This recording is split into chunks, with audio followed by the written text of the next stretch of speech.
नेपालमा चुनाव सकिएपछि सबैको मनमा एउटा प्रश्न उठ्छ, अब सरकार कसले बनाउने? धेरैलाई लाग्छ जसले चुनाव जित्यो उसले तुरुन्त सरकार बनाउँछ। तर नेपालको संविधान अनुसार सरकार बन्ने प्रक्रिया अलि फरक र रोचक हुन्छ। आज हामीले जान्नेछौँ एउटै पार्टीले बहुमत ल्यायो भने सरकार कसरी बन्छ, र अर्को कुरा के जान्नेछौँ भने कुनै पनि पार्टीले बहुमत ल्याउन सकेन भने सरकार कसरी बन्छ।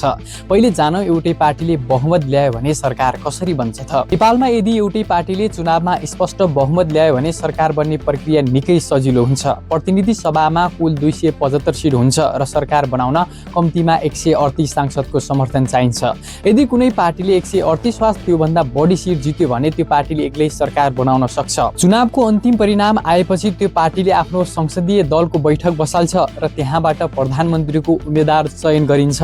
त्यसपछि बहुमत भएको प्रमाणसहित राष्ट्रपति समक्ष सरकार गठनको दाबी पेश गरिन्छ। राष्ट्रपतिले बहुमत भएको पुष्टि भएपछि उक्त व्यक्तिलाई प्रधानमन्त्री नियुक्ति गर्छन्।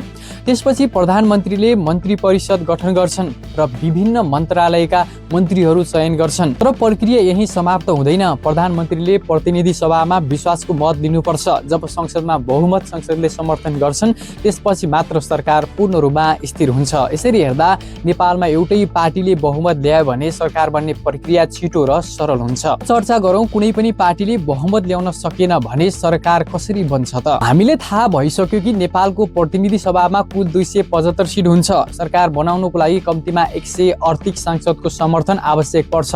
यदि कुनै एक दलले मात्र 138 वा त्योभन्दा बढी सिट जित्यो भने त उसले सजिलै सरकार बनाउन सक्छ।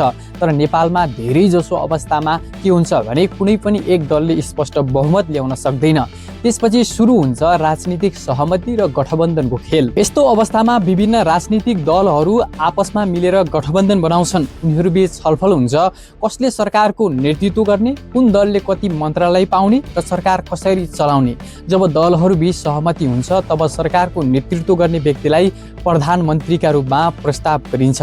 त्यसपछि त्यो प्रस्ताव राष्ट्रपति समक्ष पेश गरिन्छ। राष्ट्रपतिले संसदमा बहुमत सांसदको समर्थन भएको प्रमाण हेरेपछि मात्र प्रधानमन्त्री नियुक्ति गर्छन्। प्रधानमन्त्री नियुक्ति भएपछि अर्को महत्त्वपूर्ण चरण सुरु हुन्छ, मन्त्री परिषद गठन। प्रधानमन्त्रीले विभिन्न मन्त्रालयका मन्त्रीहरू चयन गर्छन्। यदि गठबन्धन सरकार बनेको छ भने प्राय सबै सहभागी दलहरूलाई मन्त्रालय बाँडफाँड गरिन्छ ताकि सरकार स्थिर रहोस्। तर प्रक्रिया अझै पुरा भएको हुँदैन। प्रधानमन्त्री नियुक्ति भएपछि उनले प्रतिनिधि सभामा विश्वासको मत लिनुपर्छ। संसदमा बहुमत सांसदले समर्थन गरेपछि मात्र सरकार पूर्ण रूपमा स्थिर हुन्छ।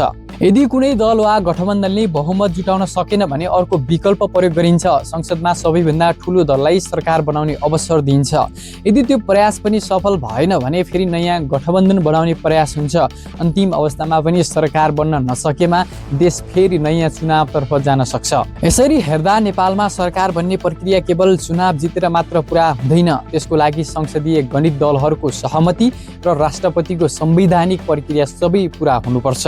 त्यसैले नेपालमा चुनावपछि केही समयसम्म सरकार कसले बनाउने भन्ने विषय निकै रोचक र अनिश्चित बन्ने गर्छ।